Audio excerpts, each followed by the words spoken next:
Sport is fundamental for our health, general development and education. It is, and will continue to be, a key driving force behind sustainable economic and social development. It also helps promote and foster understanding and sustainable peace between athletes, teams, communities and countries through the promotion of shared values, efforts and ideals. In other words, the potential of sport to help push forward development, peace and the achievement of the Sustainable Development Goals is almost limitless. However, we have seen how corruption undermines sport's positive impact and blunts this potential.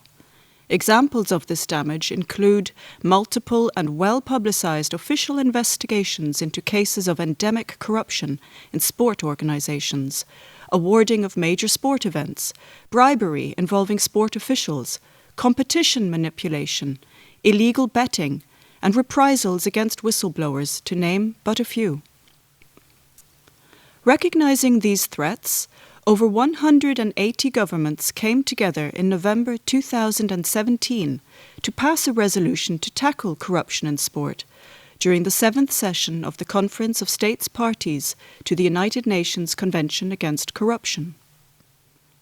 This convention, which entered into force in 2005, is the only universal, legally binding anti-corruption instrument. Key chapters of the resolution focus on measures that are designed to prevent and criminalise corruption, as well as to promote international cooperation and return the assets stolen through corruption. The United Nations Office on Drugs and Crime, UNODC, is the guardian of the Convention and supports states in their efforts to ratify and effectively implement the Convention.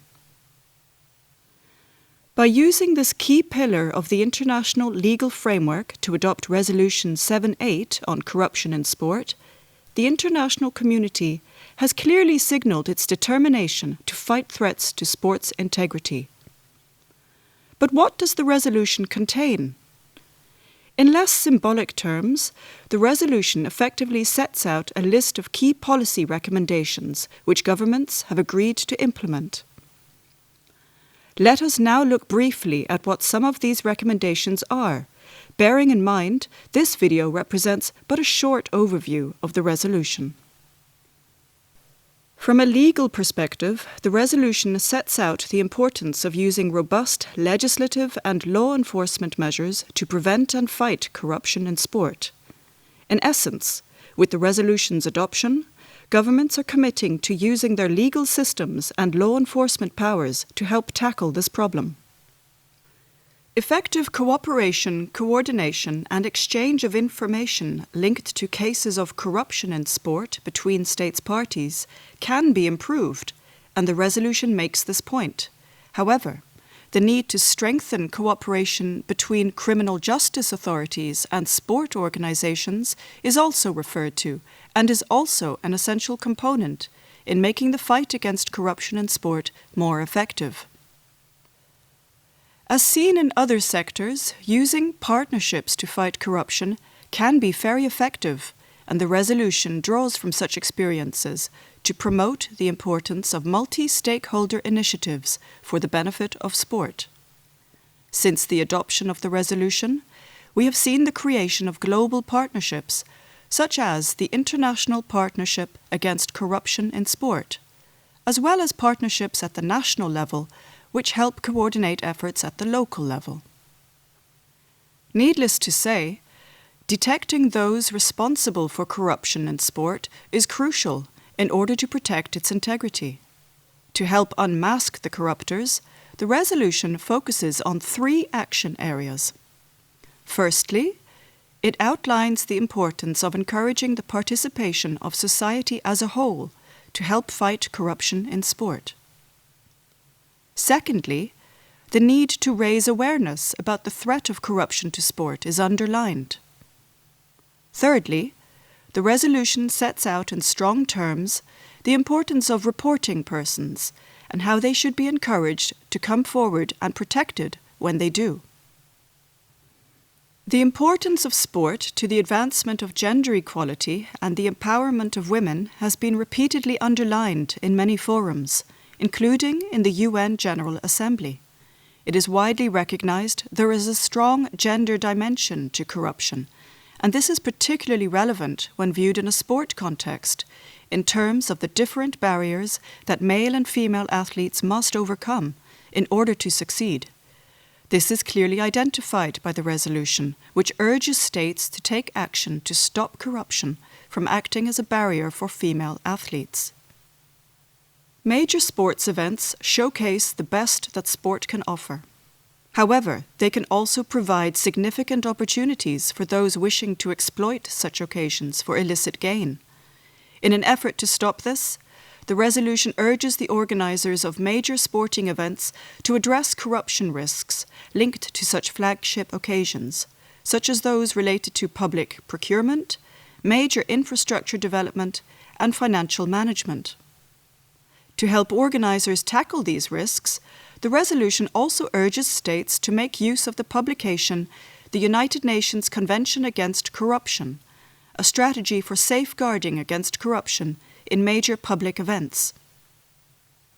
We have also seen how sport organisations can be used as vehicles for illicit enrichment by unscrupulous officials. From a good governance perspective, the resolution encourages those involved in sport to promote ethical practices and transparency in their organisations and to cooperate with any official investigations that are launched. The problem of competition manipulation is one that unfortunately has a long history. However, this issue, when combined with illegal betting, can have a particularly corrosive and long-lasting impact on a given sport if allegations of misconduct are made and proven. With this in mind, and through the adoption of Resolution 7.8, states parties have committed to review their legislation in the areas of competition manipulation and illegal betting, to ensure their legal frameworks are fit for purpose. To help with this review, the resolution also suggests that states use the joint UN-ODC and International Olympic Committee publication entitled Model Criminal Law Provisions for the Prosecution of Competition Manipulation. What can we conclude from this short overview of the resolution? As a policy tool, the resolution sets out key actions that have or that need to be taken by the international community to fight the threat that corruption poses to sport. It also serves to showcase the growing understanding and appreciation that actions taken to safeguard sport from corruption, in fact, represent an investment with clear economic and social benefits for all. By proactively implementing Resolution 7.8 on corruption in sport, we can promote integrity, stop criminals from exploiting sport for illicit gain, and harness the power of sport as a force for development and peace. To find out more about the work of UN-ODC and the tools and resources available to help fight corruption in sport, please visit us at www.unodc.org/safeguarding sport.